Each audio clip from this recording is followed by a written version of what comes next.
कटती है, ये बात तो सही है, क्योंकि भारतवासी तो गाय का मांस खाना पसंद करते नहीं है। आप इस बात पर ध्यान देना, विक्टोरिया खुद लिख रही है इस बात को। वो कह रही है कि गाय भारत में कटती है, वो तो हमारे लिए कटती है, भारतवासी गाय खाना पसंद नहीं करते हैं। और वो कहती है कि भारत के मुसलमान भी गाय खाना पसंद नहीं करते हैं, क्योंकि इनके पूर्वज सब हिंदू थे और हिंदुओं ने गाय के मांस को खाना कभी स्वीकार किया नहीं, इसलिए भारत के मुसलमान भी गाय खाना पसंद नहीं करते।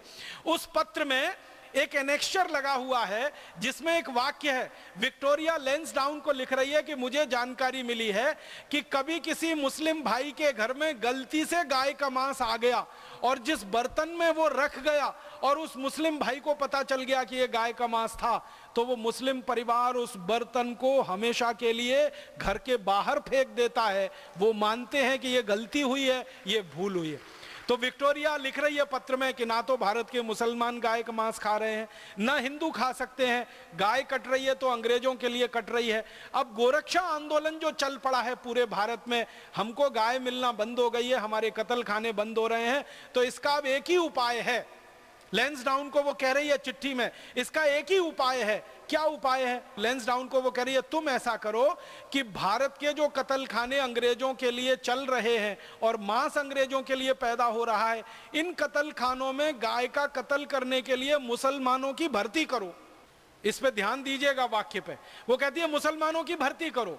इसका माने गाय काटने का काम मुसलमान नहीं, उन कत्ल खानों में अंग्रेज ही करते रहे होंगे, तो अंग्रेजों को हटाकर मुसलमानों की भर्ती करो और हिंदुओं को यह बताओ भारत में कि तुम्हारी गाय मुसलमान काट रहे हैं।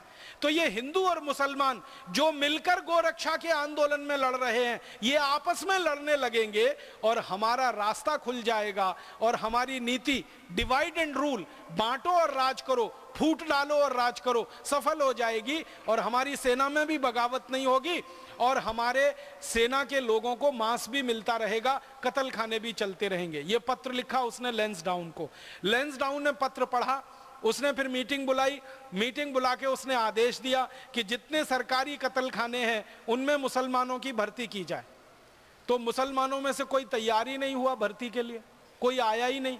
तो उन्होंने कहा कि ढूंढो, कोई तो मुसलमानों में जाति समूह होगा जिसको हम इस काम में लगा सकें। तो कुरैशी जाति समूह के मुसलमानों को प्रताड़ित करके, अत्याचार करके, मार पीट के अंग्रेजों ने गाय के कत्ल के काम में लगाया और उनको इतना प्रताड़ित करते थे कि गाय काटो, गाय काटो।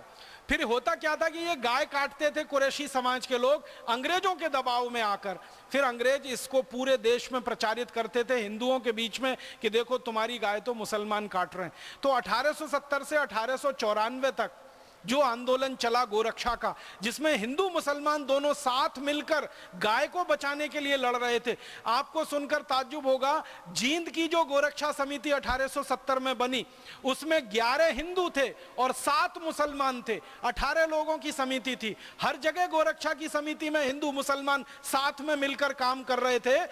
विक्टोरिया ने लैंसडाउन को आदेश देकर मुसलमानों से जबरदस्ती गाय कटवाकर कुरैशी समाज के लोगों को दबाव डालकर एक घृणित काम शुरू किया और सारे देश में यह लहर फैल गई। हिंदू और मुसलमान जो मिलकर गाय को बचा रहे थे, विक्टोरिया की इस पत्र के बाद की जो नीति बनी उसमें हिंदू और मुसलमान आपस में लड़ने लगे। मुसलमानों के बीच में प्रचार किया गया कि कुरैशी को बहिष्कार करो क्योंकि ये गाय काट रहे हैं। हिंदुओं में प्रचार किया कि कुरैशियों को मारो पीटो क्योंकि तुम्हारी गाय काट रहे हैं, और अंग्रेज पूरे सुरक्षित हो गए। 1894 से ये नीति बनी और 1897 में इस नीति ने पूरे देश में एक विस्फोट कर दिया। और पहली बार मुझे ये दुख है कहते हुए कि हिंदू मुसलमान का पहला दंगा 1897 में अंग्रेजों ने कराया। वो इस नीति के तहत कराया ताकि ये हिंदू मुसलमान अलग अलग हो जाएं और इस देश की गाय कटती रहे और अंग्रेजों का शासन सुरक्षित रहे। लैंसडाउन वो खतरनाक अंग्रेज अधिकारी था जिसने हिंदू मुसलमानों को लड़वाया और हिंदुओं को मुसलमानों के खिलाफ, मुसलमानों को हिंदुओं के खिलाफ बरगलाया। ये लैंसडाउन ने कुछ टीम बना रखी थी। आपको सुन के लगेगा कि कितना घृणित आदमी था वो। उसकी टीम के लोग जाते थे और किसी मस्जिद के सामने रात को 2:30-3 बजे सुअर काट के डाल के चले आते थे, लैंसडाउन की टीम के लोग। और सवेरे हल्ला मचता था, देखो हिंदुओं ने सुअर काट के मस्जिद में डाल दिया। फिर लैंसडाउन के लोग जाते थे और किसी मंदिर के सामने गाय को काट के छोड़ के चले आते थे और लैंसडाउन के कर्मचारी प्रचार करते थे, देखो मुसलमानों ने गाय को काट दिया। इस तरीके से दंगा भड़काया और 1897 में जो दंगा भड़का इस देश में, वो दंगा भड़कते भड़कते 1905 तक इतना खतरनाक हो गया कि अंग्रेजों ने हिंदू और मुसलमानों के आधार पर देश का विभाजन करने का तय कर लिया और बंगाल राज्य को पूर्वी बंगाल और पश्चिमी बंगाल में बांट दिया। जिस अंग्रेज अधिकारी लैंसडाउन ने यह विष का बीज बोया हिंदू और मुसलमानों में, उस लैंसडाउन के नाम से इस उत्तराखंड में एक पूरा शहर बसा हुआ है, एक नगर बसा हुआ है, उसका नाम लैंसडाउन है। आत्मा को दुख होता है, कष्ट होता है, क्रोध आता है कि लैंसडाउन ने हिंदू मुसलमानों को लड़ाया, गाय का मांस अंग्रेजों को खाने को मिलता रहे, इसके लिए गाय का कत्ल करने के लिए कत्ल खाने चालू करवा के रखे। उस लैंसडाउन का नाम हम क्यों लें और उसके नाम पर कोई शहर का नाम क्यों बने? मैं अपील करना चाहता हूं लैंसडाउन की नगर पालिका से, लैंसडाउन की नगर परिषद से, मैं अपील करना चाहता हूं उत्तराखंड के सरकार के मुख्यमंत्री से, उत्तराखंड की सरकार से अपील करना चाहता हूं कि जितनी जल्दी हो ये लैंसडाउन नाम के कलंक को, इस पाप को उत्तराखंड से जितनी जल्दी मिटा दिया जाए उतना अच्छा है।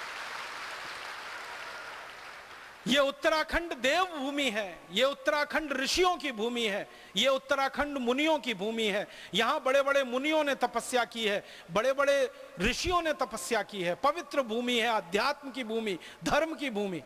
और इस धर्म, पवित्रता और अध्यात्म की भूमि पर एक नराधम और पिशाच नाम का व्यक्ति लैंसडाउन, उसके नाम पर नगर बसे और सरकार को बार बार वो नाम अपने रिकॉर्ड्स में लिखना पड़े, मेरे जैसे व्यक्ति को लैंसडाउन जाना पड़े तो मेरे नाम को उच्चारण बार बार करना पड़े, लैंसडाउन लैंसडाउन लैंसडाउन। अपमान की बात है, शर्म की बात है, ये गुलामी घोर है। इस गुलामी को भी खत्म करना है। इस लैंसडाउन का नाम जल्दी से जल्दी बदला जाए, किसी महर्षि के नाम पर, किसी ऋषि के नाम पर इसका नामकरण किया जाए, और नहीं हो सके तो भारत के किसी क्रांतिवीर के नाम पर इसका नाम रख दिया जाए। और भले वो क्रांतिवीर उत्तराखंड के हों, हो सकता है वो भारत के किसी भी इलाके के हों, उत्तराखंड के भी हो सकते हैं। इसी तरह मुझे और एक बात कहनी है।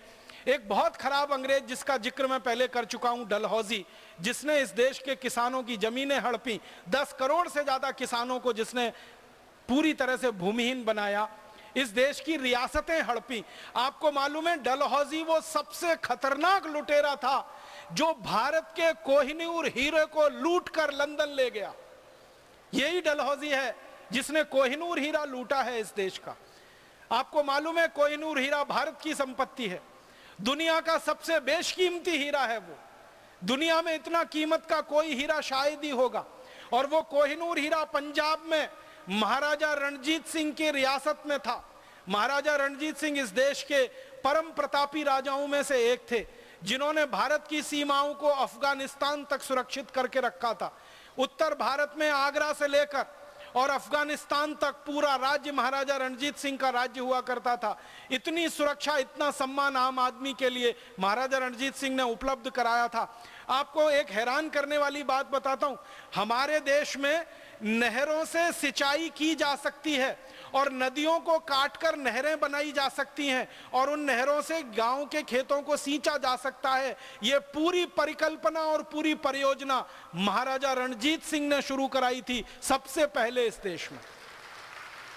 महाराजा रणजीत सिंह की ये सूचना, इसके आधार पर पूरे देश में नहरें बनी हैं और उसके बाद खेतों की सिंचाई हुई है। ऐसे परम प्रतापी महाराजा रणजीत सिंह के राज्य को अंग्रेजों ने हड़प लिया। महाराजा रणजीत सिंह की मृत्यु हो गई, पूरा राज्य अंग्रेजों ने हड़प लिया। उनके बेटे दिलीप सिंह को बंदी बनाकर अंग्रेज लंदन में ले गए। बाद में उनको ईसाई बना दिया और एक ईसाई लड़की से जबरदस्ती उनकी शादी करा दी। दिलीप सिंह को कभी भारत में वापस नहीं आने दिया।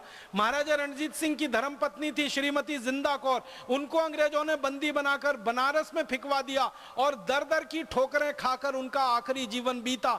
एक साम्राज्य की महारानी रही जिंदा कौर को जीवन के आखिरी दिन में एक एक रोटी मांगकर खानी पड़ी, बनारस की गलियों में भीख मांगनी पड़ी। यह अंग्रेजों ने किया और जिस अत्याचारी अंग्रेज ने यह काम किया उसका नाम डलहौजी। एक तरफ किसानों को बर्बाद किया, दूसरी तरफ कोहिनूर हीरा लूटा। उस डलहौजी के नाम पर इस भारत में हिमाचल प्रदेश के चंबा जिले में पूरा एक शहर बसा हुआ है और उसका नाम ही डलहौजी है। बहुत शर्म आती है, बहुत अफसोस होता है कि आजादी के 63 साल के बाद भी